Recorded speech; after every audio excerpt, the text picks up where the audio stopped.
Esta tarde vamos começar o nosso tempo a declarar que, independentemente das nossas circunstâncias à volta, a nossa confiança está naquele que está connosco em todo o tempo.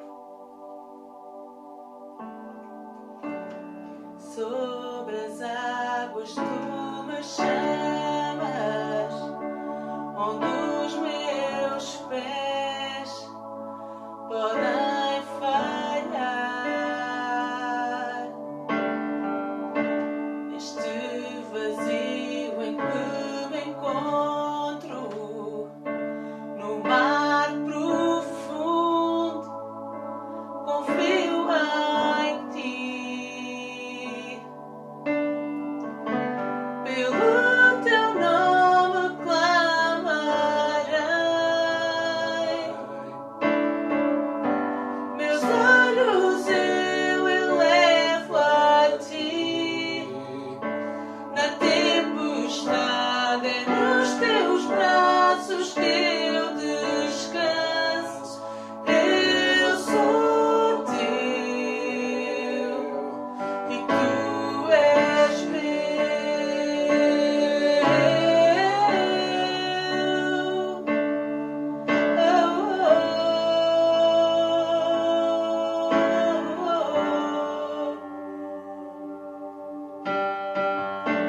A tua mão e a tua graça me guiarão na tempestade.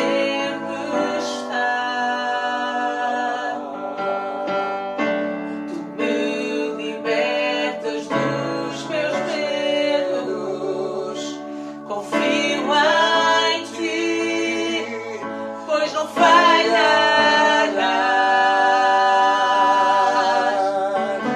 Pelo teu nome clamarei, meus olhos eu elevo a ti. Na tempestade é nos teus braços que eu descanso. Eu sou teu e tu és meu.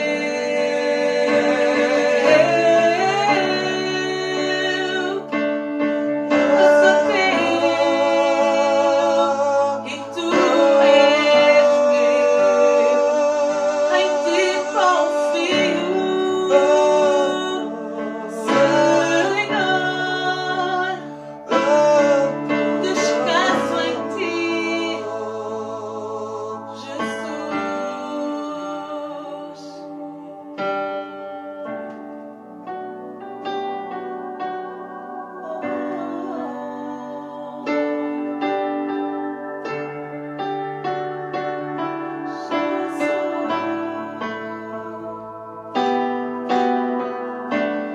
No teu nome eu confio sem limites. Sobre as águas vou contigo. Eu sei que me chamaste. Vou mais longe do que sempre imaginei. Minha fé será mais forte. Eu sei que estás comigo. No teu nome eu confio sem limites. Sobre as águas vou contigo. Eu sei que me chamaste. Vou mais longe do que sempre imaginei. Minha fé será mais forte. Eu sei que estás comigo. Nesta tarde declara diante de Deus toda a tua confiança nele. Clama pelo seu nome. Clama. Seja qual for a tua situação, Ele está aí, disposto a dar-te a mão e a ajudar-te. Então, clama com toda a confiança no nome de Jesus. Sempre imaginei, minha fé será mais forte. Eu sei que estás comigo. No teu nome eu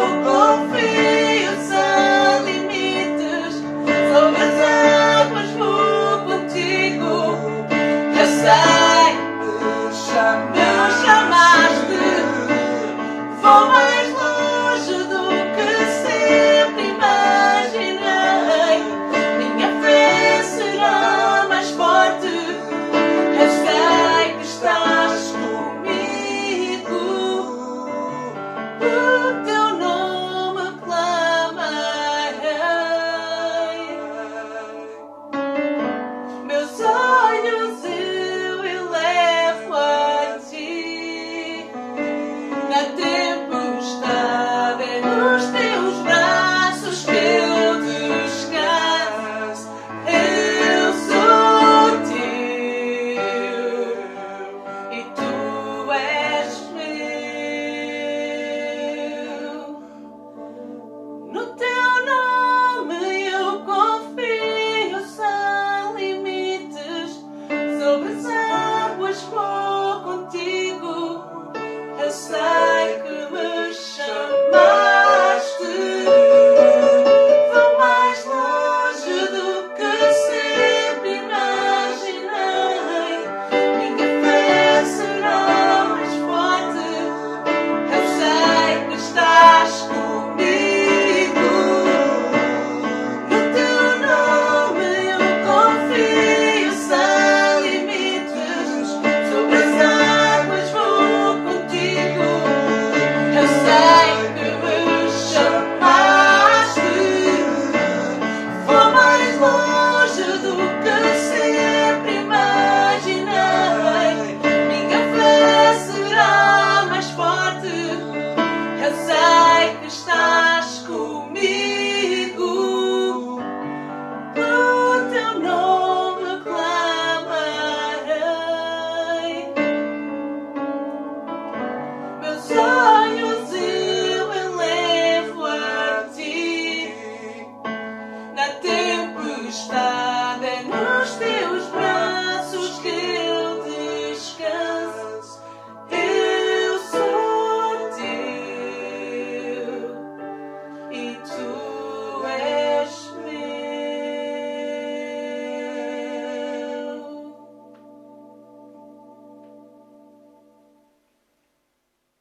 versículos 6 e 7 diz: não vivam preocupados com coisa alguma.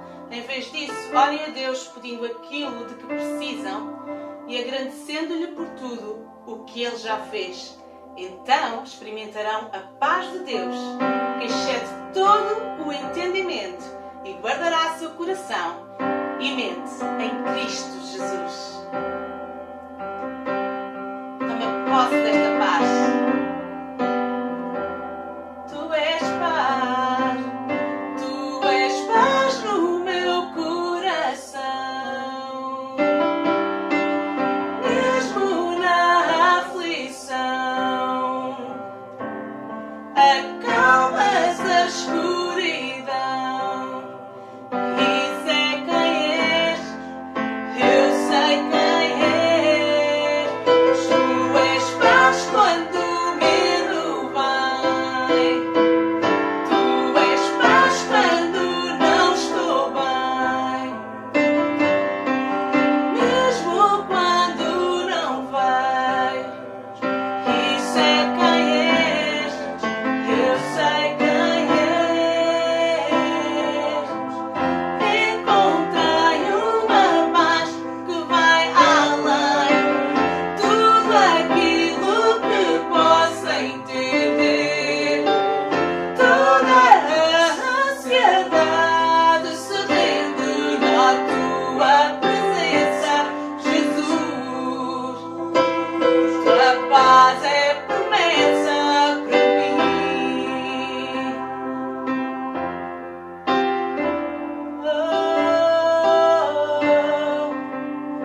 A tua paz é promessa. A ti nos rendeu, a ti buscamos, nos entregamos, confiamos, descansamos. Jesus, toca em nós. Tu és paz quando o medo vem.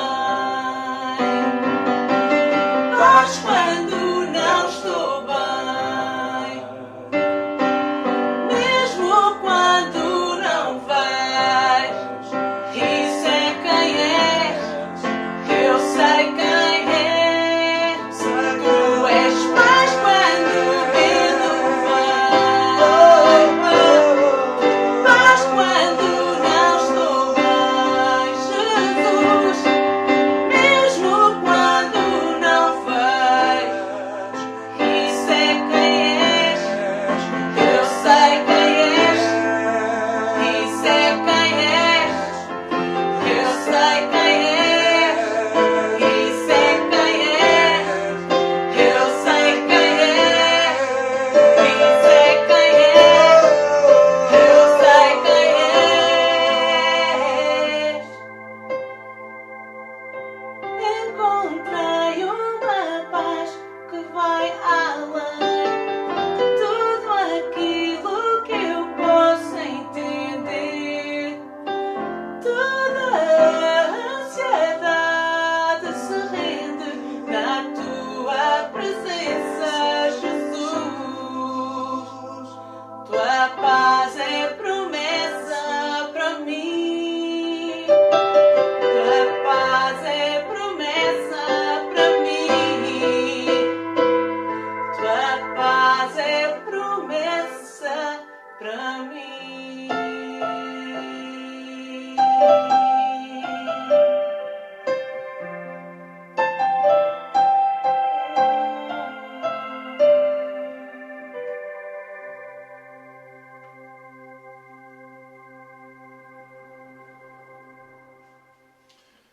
O tema desta mensagem é a pergunta que mais se faz no mundo. A pergunta que mais se faz a Deus. Aquela pergunta: porquê? Porquê? Quando tantas coisas acontecem, da maneira como acontecem, quando as coisas acontecem não tanto como nós esperamos, ou desejamos, ou ansiamos, ou sonhamos, ou programamos, ou achamos que é justo, ou achamos que é o possível de aguentar. E nós perguntamos tantas vezes: porquê? Porquê? Foi esta pergunta que um salmista, Davi, ele num dos seus salmos, ele também colocou, ele disse: meu Deus, porque me abandonaste? Porque estás tão longe de salvar-me, tão longe dos meus gritos de angústia? Um texto poderia parecer de alguém que perdeu a fé, mas não. Davi, um homem que se segurou à sua fé e ao seu Deus, mas que, numa expressão de fé, ele perguntou a Deus: Deus meu, porquê? Ele foi mais longe neste porquê, perguntando mesmo: meu Deus, porque me abandonaste? Porque estás tão longe de me salvar, tão longe dos meus gritos de angústia, daquilo que eu te peço, daquilo que eu tenho orado, daquilo que eu tenho pedido. E estas palavras assumem uma importância ainda maior quando elas foram usadas pelo próprio Jesus Cristo na cruz. Ele próprio usou estas palavras: Deus meu, porque me abandonaste. Esta sensação de abandono. Não é um abandono real.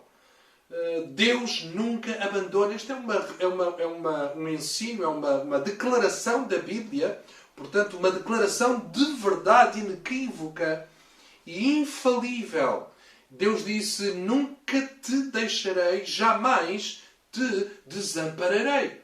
Então, mas nós temos esta sensação, nós temos este sentimento. Muitas vezes as circunstâncias à nossa volta, elas gritam, elas declaram, elas dizem, de uma forma enganosa, sem dúvida, dizem que Deus nos abandonou. E os nossos sentimentos, muitas vezes num turbilhão, juntamente com pensamentos, mas porquê, Deus? Se tu me amas, porquê? Se tu és um Deus que faz o melhor, porquê? Se tu és o Deus Todo-Poderoso, controla todas as coisas e nada acontece sem o teu consentimento, porquê? Porquê? É sem dúvida a pergunta que mais se faz a Deus, e ao tentarmos entender os acontecimentos neste puzzle da vida, ou uma razão no meio do caos, é algo muito inerente ao ser humano. Está enraizado no nosso íntimo. Tentar entender as coisas, tentarmos entender, tentarmos conjugar todas as peças do puzzle da vida, e isso nem sempre vai ser possível. Nem sempre entendemos, porque o nosso entendimento é limitado. A nossa maneira de ver, a nossa visão é limitada, aquilo que vemos é limitado, aquilo que sentimos é altamente afetado e também frágil. E, portanto, o nosso entendimento é muito limitado. Por isso é que a Bíblia diz: não te estribes no teu próprio entendimento. Confia em Deus e não te estribes, não confies, não fiques seguro no teu próprio entendimento ou naquilo que podes entender, porque os caminhos de Deus são mais altos do que os nossos caminhos, os pensamentos de Deus são mais altos do que os nossos pensamentos. Então Deus não nos leva para baixo, Deus não tem pensamentos mais baixos, Deus não vai limitar-nos ainda mais ou mandar-nos para baixo. Deus tem algo ainda maior, Deus tem algo ainda mais alto. Então, no meio das decepções, no meio de desilusões, no meio da dor, no meio de situações tão complicadas, precisamos confiar. Nem sempre vamos entender, mas podemos confiar. E eu gostava de deixar numa série que eu gostava de fazer, e este é o primeiro desta série, sobre respostas aos porquês. Respostas aos porquês da vida. Não procuram responder a tudo, não é para responder a tudo, mas são respostas que poderão fortalecer o nosso coração, fortalecer a nossa fé em momentos de incerteza, em momentos de tensão, em momentos de pressão, em momentos de dificuldade, em momentos de turbilhão tão grande de sentimentos, pensamentos e tantas coisas. Então, termos algumas respostas aos porquês poderão dar-nos segurança, poderão dar-nos mais força, poderão dar-nos uma confiança renovada. Não nos darão um entendimento mais claro, mais pleno. Pelo menos ficarmos com o entendimento, ficarmos com a sabedoria de que não sabemos tudo, de que não poderemos saber, não poderemos entender todas as coisas, mas poderemos confiar em todas as coisas. Esta é a nossa busca, este é o nosso objetivo, não é entender tudo, mas confiar em tudo e saber que Deus em tudo, por meio de tudo, sempre fará o melhor, porque Ele faz com que todas as coisas contribuam juntamente para o bem daqueles que amam a Deus. E eu gostava de dar como ilustração, como tema, como texto base para esta reflexão, um texto da vida do apóstolo Paulo quando ele chegou à ilha de Malta. E diz assim a Bíblia, a Palavra de Deus, no livro de Atos, no capítulo 28, a começar no primeiro versículo, diz: quando já estávamos todos em segurança, soubemos que a ilha se chamava Malta. E os habitantes trataram-nos com uma amabilidade fora do comum. E como estava a chover e fazia frio, acenderam uma grande fogueira e convidaram-nos para junto dela. Paulo apanhou um braçado de lenha seca que deitou no fogo. E nisto uma víbora, a fugir do calor, agarrou-se-lhe à mão. Os habitantes da ilha viram a víbora pendurada na mão de Paulo e disseram uns aos outros: este homem deve ser com certeza um assassino, pois conseguiu salvar-se do mar, mas o destino não o deixa viver.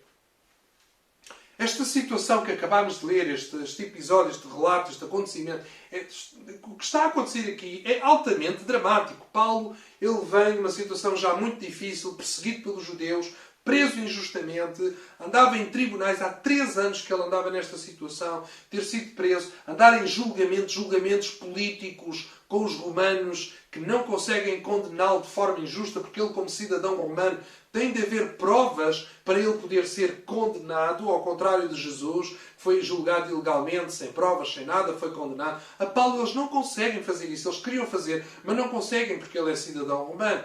Mas os governadores romanos, para não desagradar os judeus, não libertam Paulo, mas não podem condená-lo. Então Paulo está naquele impasse. Os judeus armam ciladas muitas para matá-lo, enquanto ele vai de tribunais para a prisão, tentam matá-lo. Paulo está em perigo de vida constante. E é aí que Paulo apela para ser julgado em Roma, como cidadão romano. Ele pode fazê-lo. E então ele apela para o tribunal de Roma. E nessa viagem para Roma há uma tempestade muito severa e de tal maneira que o barco naufragou. O barco vai ao fundo, mas Deus enviou um anjo que deu uma promessa a Paulo e disse a Paulo que a vida de todos seria poupada. E Deus cumpriu a sua promessa.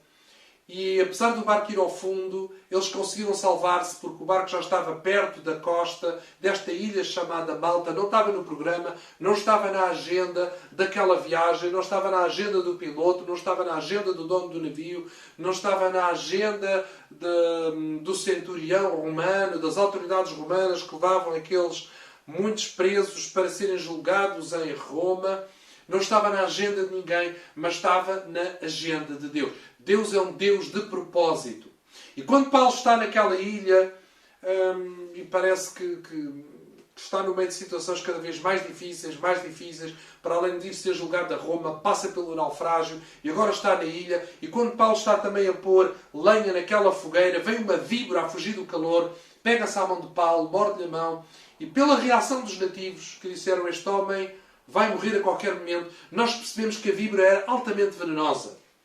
E agora Paulo está numa situação muito... quando parece que a coisa já não fica pior, a esperar julgamento, a naufragar, a estar numa ilha e agora a lidar com uma víbora, mordidela de víbora, veneno de víbora. Todos dizem que ele vai morrer a qualquer momento. A incompreensão das pessoas. Agora toda a gente diz que ele é assassino. Este homem tem de ser um assassino porque ele vinha como um prisioneiro para ser julgado. E agora todos dizem: este homem é mesmo culpado. De certeza, porque tendo escapado da tempestade do mar, a justiça não o deixa viver. E Paulo está a viver todo aquele drama. E talvez seria uma boa altura, um bom timing para Paulo perguntar: porquê, Deus? Porquê tudo? Porquê que isto me está a acontecer? Tanta coisa. Eu a querer servir-te, a querer fazer a tua vontade, a querer fazer o melhor que sei, o melhor que posso. Porquê que tudo isto está a acontecer? E talvez seria uma boa altura. Talvez Paulo se perguntou porquê. Não sabemos o que é que passou na cabeça de Paulo. Mas Paulo, isto sabemos, ele manteve-se firme na sua fé, na sua confiança em Deus. E nós depois vamos ver, com o desenrolar da história, que vale a pena confiar em Deus, mesmo quando parece que o mundo inteiro está contra, mesmo quando parece que muitas pessoas estão contra, mesmo quando as circunstâncias estão contra, mesmo quando as probabilidades estão contra, as melhores previsões estão contra.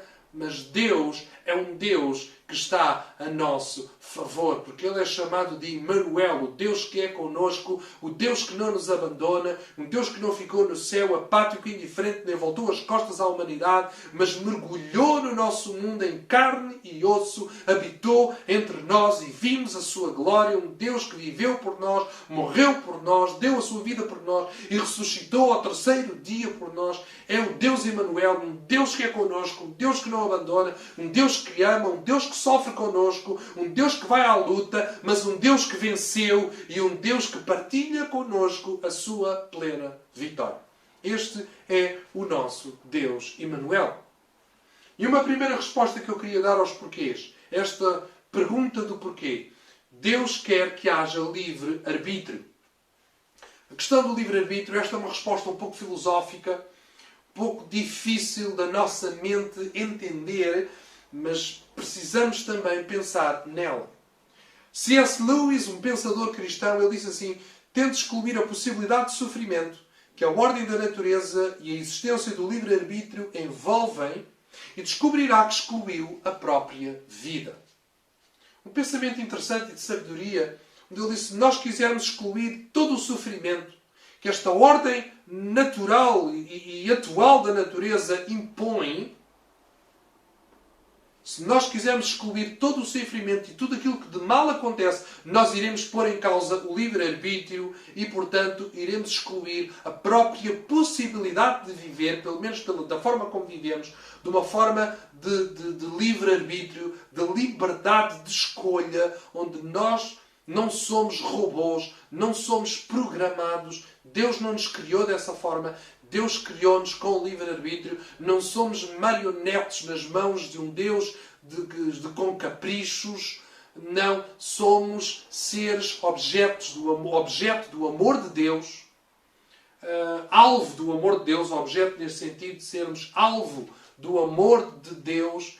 E, portanto, criados com liberdade para pensar, para decidir, para avaliar, para escolher. Vivemos com as consequências das nossas escolhas, mas temos essa liberdade para escolher. E a questão do livre-arbítrio impede esta liberdade, não é, de escolher, impede-nos de vivermos uma vida onde seja totalmente excluído na nossa presente situação, na forma como vivemos. Não foi a forma original como Deus nos criou, onde não havia sofrimento incluído, onde tudo era perfeito, mas para podermos ter o livre-arbítrio, infelizmente o homem escolheu mal desde o início. Isso leva-nos também a esta questão de que porque é que Deus colocou aquela árvore com o fruto proibido lá no paraíso quando Deus criou o homem? Porque é que foi necessário Deus colocar aquela árvore? E eu acredito que para que o homem pudesse ter livre-arbítrio era fundamental, foi importante, portanto, o homem ter lá alguma coisa que fosse proibida. Porque o homem só poderia, se não houvesse alguma coisa proibida, o homem obedeceria apenas porque não havia outra opção. O homem faria aquilo que é bom, o homem amaria a Deus e amar-se-ia uns aos outros, a sua mulher, na altura, homem, mulher, mulher e homem, amar-se-iam uns aos outros apenas porque não haveria outra opção, não haveria outra maneira. Mas havia ali uma outra opção. O amor só é possível quando nós temos a possibilidade de não amar. A obediência como exercício de livre-arbítrio só é possível quando há a possibilidade de não obedecer. E esta é a questão do livre-arbítrio. Traz riscos, traz a possibilidade de falhar, de sofrimento, de dor, de morte até, que foi assim que entrou a morte, dor, sofrimento, a imperfeição, o pecado, a doença. Mas é essa possibilidade também que nos permite viver o amor, a liberdade, o decidir bem. Decidir bem só é possível quando há a opção de decidir mal. Então, esta questão do livre-arbítrio ajuda-nos a entender um pouco também esta liberdade com a qual Deus nos criou, e só na liberdade é que é possível ter amor. Porque Deus nos deu tanta liberdade. Quando nós sentimos até que muita liberdade, a demasiada liberdade, é perigosa, envolve muitos riscos. Mas só na liberdade pode haver amor. E quando Deus nos criou, o que está na mente de Deus, o objetivo de Deus, é somente este, é amor. Deus quer ter um relacionamento de amor contigo. Deus quer ter um relacionamento de amor com o homem. E é por isso que Deus criou o homem, para relacionar-se com ele numa base pessoal, numa base amorosa. Este é o plano de Deus, esta é a mente de Deus, este é o objetivo de Deus. E como tal, Deus teve que dar liberdade ao homem e a possibilidade dele não amar. Só é possível amar quando ele escolhe. Se eu for obrigado a fazê-lo ou se não tiver outras opções, deixa de ser amor. É uma programação, é uma inevitabilidade, mas deixa de ser amor. O amor existe no livre-arbítrio, na liberdade da escolha, e foi por isso que Deus nos criou dessa maneira, porque o seu objetivo é o amor. Então, se todas as coisas, se toda a dificuldade fosse excluída da nossa vida, todos os problemas, todos os acidentes, todas as coisas más, todas as coisas complicadas, todas as coisas imperfeitas fossem impedidas de vir à nossa vida, nós viveríamos numa redoma. Teríamos de viver numa redoma. E ao vivermos numa redoma, a nossa liberdade era posta em causa. É isso que C.S. Lewis diz naquele pensamento que li de início. Portanto, se pomos em causa todo o sofrimento, se erradicamos todo o sofrimento, se erradicamos todas as dificuldades e depressões que vêm à nossa vida, então nós vamos pôr em causa a nossa liberdade. Nós vamos viver numa redoma. E essa redoma nos protege de todo o mal, eventualmente vai nos aprisionar no sentido também de não podermos escolher viver e de não podermos até ter mais liberdade de atuação e de vivência. Iremos ficar limitados. A própria redoma que protege de todo o mal acaba por ser a mesma redoma que limita os nossos movimentos e limita as nossas escolhas. Nem sempre dá para entendermos tudo isto e todas estas implicações, mas é uma realidade. Deixa-me dar um exemplo com os meus filhos que talvez pode nos ajudar a entender melhor isto. Quando os meus filhos saem de casa, eles estão muito mais expostos a muitos perigos. Muito mais. Quando saem de casa, qualquer um de nós, quando saímos de casa, ainda que em casa também possa haver perigos e acidentes e dificuldades e problemas, etc. Claro que sim. Mas quando saímos de casa, os riscos, as dificuldades aumentam muito mais. E nós, como pais, poderíamos tomar essa decisão, uma decisão que acabaria por ser cruel e que não seria minimamente aceitável, que era, então, se eles correm mais riscos, os filhos correm mais riscos por saírem de casa, então vamos decidir nunca saírem de casa. Nunca saem de casa. Esta opção, ainda hoje estamos a viver esta situação de pandemia e tudo isto, e sabemos que ao sair de casa corremos mais riscos, etc. Mas nós não podemos ficar confinados totalmente em casa. Existem períodos de confinamento, quando assim justifica, mas nós não podemos viver, efetivamente, desta maneira, porque a nossa liberdade é posta em causa, e não só a liberdade da nossa vida.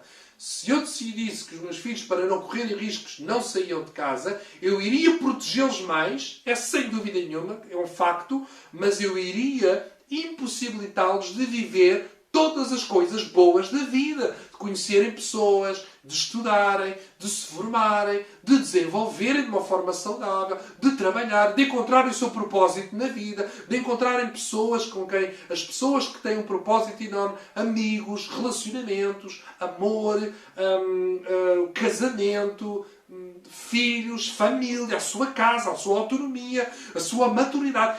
Tudo isso ia ser posto em causa. Eu iria preservá-los de muitos males, mas em simultâneo, ao mesmo tempo, iria também preservá-los e impedi-los de todo o bem que eles podem experimentar na vida. Então, nós sabendo como pais que ao saírem de casa estão expostos a mais perigos, Nós sempre vamos promover isso e andamos a levá-los logo de manhã para irem para a escola, saírem de casa, irem às suas vidas, irem começar a desenvolver a sua vivência. Porquê? Porque sabemos que, apesar de estarem expostos a mais perigos, a mais dificuldade, sabemos também que estamos a expô-los ao seu desenvolvimento, à sua liberdade, à possibilidade de amar, à possibilidade de viver a sua vida. Então, é este o exemplo. Muitas vezes nós perguntamos a Deus, porquê é que tu não me preservaste disto? E muitas vezes a preservação de algumas coisas seria a inviabilização da nossa liberdade, do nosso desenvolvimento, do nosso amor, da nossa vivência. Então, eu fico a pensar no seguinte. Deus, Ele impede muitas coisas de virem à nossa vida, mas Ele não vai impedir todas as coisas, porque se Ele impedisse todas as coisas, nós vivíamos já numa dinâmica, num mundo, num nível de robotização, onde tudo está programado. Isto está programado, não acontece. Isto está programado, não acontece. E se fossem impedidas todas as coisas, o nosso livre-arbítrio, a nossa vida, a nossa alegria e o nosso amor seria posto em causa. Deus impediu, certamente, muitas coisas na vida do apóstolo Paulo, muitos perigos, muitas situações. Deus não impediu aquela vibra. Nesta história até podemos entender algumas razões porque é que Ele não impediu ou como é que Deus usou tudo aquilo. Nós iremos ver isso. Mas Deus não impede todas as vibras. Deus não impede todo o tipo de veneno. Deus não impede todo o tipo de dificuldade. Deus não impede toda a dor. Deus não impede todo o sofrimento. Deus não impede todos os acidentes. Deus não impede todas as injustiças. Porque na presente ordem natural de que estamos a viver, isso seria pôr em causa a nossa vida, a nossa liberdade, a nossa vivência, a nossa felicidade e a nossa possibilidade de amar. É isto que precisamos entender. Então, Deus impede muitas coisas e porque elas são impedidas nós nem sabemos. E muitas vezes nós ficamos a perguntar porquê é que não impediste isto, porquê é que isto aconteceu, e nós nem sabemos de quantas coisas Deus já inviabilizou, quantas Deus já protegeu, quantas Deus não permitiu, e porque Deus não as permitiu, porque elas não aconteceram, nós nem entendemos, nem temos o entendimento de que Deus nos livrou, de que Deus nos guardou, de que Deus nos preservou, de que Deus nos abençoou. Não temos esse entendimento. Nós só entendemos aquilo que acontece. Mas precisamos ficar com esta ideia. Deus impede muitas outras coisas. Deus está a proteger-nos de muitas coisas. Deus não nos vai proteger de todas, pelo menos de acontecerem, porque isso ia pôr em causa o livre-arbítrio e a vida na sua dinâmica de desencadeamento natural, de ordem e de funcionamento e de livre-arbítrio. E esta é uma das razões. Por muito que nos custe, nos custa não só aceitar, mas até entender, mas podemos entender isto. Não podemos viver uma vida perfeita num mundo que é imperfeito. Foi por isso que Jesus disse, no mundo tereis aflições. Porque o mundo não é perfeito. O mundo em que vivemos não é perfeito. Houve uma série de coisas que foram desencadeadas pela desobediência do primeiro homem, que tornaram o mundo imperfeito, tornaram o nosso coração imperfeito. O mundo não é perfeito. Nós não somos perfeitos, não há ninguém, não há nenhum ser humano que seja perfeito. Portanto, nós nunca vamos ter uma vida perfeita, nunca vamos ter as condições perfeitas, nunca vamos ter as circunstâncias perfeitas, mas não devemos desanimar. Mesmo Jesus que disse, no mundo tereis aflições, foi Jesus que disse, tenham ânimo, vivam com alegria, porque eu venci o mundo. Jesus já venceu e a sua vitória é uma vitória que nos é dada. É uma vitória para nos fazer vencer, para nos levar a vencer. Então aquilo que nós temos não é uma vida perfeita, condições perfeitas, situações perfeitas. O que nós temos é um Deus que é perfeito. Um Deus que sempre pensa o melhor, programa o melhor, faz o melhor, planeia o melhor. E é um Deus que mesmo quando as coisas que acontecem não são perfeitas, Ele aperfeiçoa o nosso caminho e Ele faz com que todas as coisas contribuam juntamente para o bem daqueles que o amam. Nós não entendemos no momento, nós não conseguimos perceber no momento, mas Deus faz e agarra nessas coisas que são complicadas, que são difíceis, e Ele consegue fazer alguma coisa onde nos vai levar a ficar bem. A não ficarmos em baixo, a não ficarmos derrotados, a não ficarmos partidos, a não ficarmos a perder. Mas Deus, de alguma forma, tem essa capacidade de transformar mal em bem para levar-nos mais além. E é isto que eu queria deixar para ti. Talvez não entendas porque é que Deus permitiu algum mal, alguma dor, alguma situação, ou porque é que aconteceu. Deus não está na origem do mal. A Bíblia diz que aquilo que Deus dá é aquilo que é bom, aquilo que é perfeito, aquilo que, as boas dádivas e tudo aquilo que é bom, tudo aquilo que é perfeito. Aquilo que é mau não é da autoria de Deus, não vem da mão de Deus, mas sabemos que Ele controla e domina sobre todas as coisas, mas sabemos que Ele sempre fará o melhor, porque Ele nos ama ao ponto de nos ter dado o seu próprio Filho. Então este é um tempo para confiarmos em Deus e sabermos que Deus sempre faz o melhor e que nem sempre o que nos acontece é o melhor. Nem sempre a vida é justa. Nem sempre as pessoas são justas. Nem sempre vivemos aquilo que é o melhor. Às vezes vamos enfrentar o pior. Mas sabemos que Deus é o melhor. E que faz o melhor. E que nos transforma para sermos melhores. E que é capaz de transformar o pior no melhor, o mau no bom, e de fazer alguma coisa que vai fazer a diferença na nossa vida, no nosso futuro e na vida daqueles que nos rodeiam.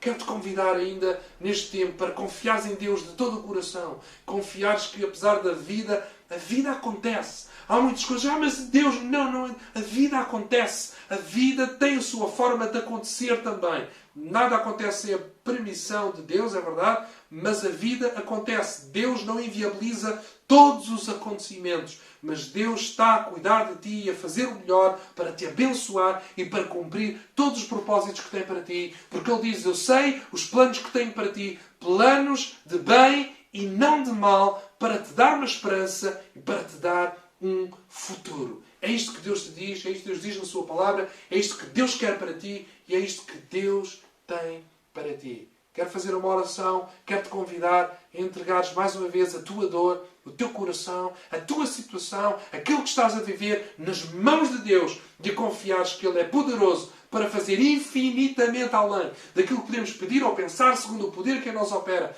para fazer com que todas as coisas concorram juntamente para o teu bem, para um bem maior que ainda não vês, ainda não entendes, ainda não percebes, mas Deus está pronto a fazer. Confia nele de todo o coração. Vamos fazer esta oração. Diz, Pai, estamos aqui na Tua presença. Eu oro para que tomes o nosso coração, a nossa vida, a nossa mente. Sabes cada situação, sabes cada um que está aqui a acompanhar e a ouvir nesta hora. Sabes cada dor, cada lágrima, cada pressão, cada dificuldade, cada desilusão, cada situação que está a apertar o coração ou que está a fazer chorar. Deus, eu oro para que possas confortar nesta hora. Tu és o Deus de toda a consolação. Tu possas renovar, tu possas levantar, tu possas fortalecer, tu possas tocar agora cada um que está a ver e a acompanhar nesta hora. Possas mostrar que és Deus, que és amor, que és connosco, que nos ajudas, que não nos abandonas, que nos levantas, que nos abraças e que nos confortas e que pelo Teu Filho Jesus, a quem Tu entregaste por todos nós e a quem ressuscitaste ao terceiro dia, e através dele nos vais dar a força, a superação, a vitória e a sabedoria para em cada dia encontrar o caminho, encontrar a força, encontrar o conforto e encontrar a vitória que há em Ti, em nome de Jesus. Amém. Deus abençoe a tua vida.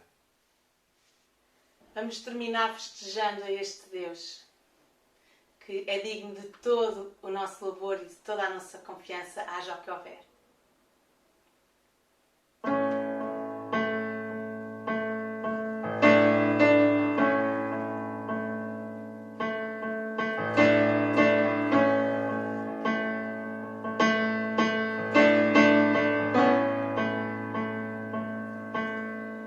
Mundo busquei,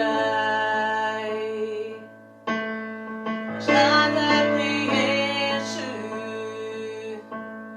pois nenhum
vem da cima e do sul. Deus das montanhas, também é Deus dos vales. Seja onde for, me encontras, Senhor, com graça e amor. Não há nada, nada melhor, não há nada, nada melhor, não há nada, nada melhor do que tu, não há nada, não há nada, nada melhor, não há nada, nada melhor, não há nada, nada melhor do que tu. Este Deus, tropa,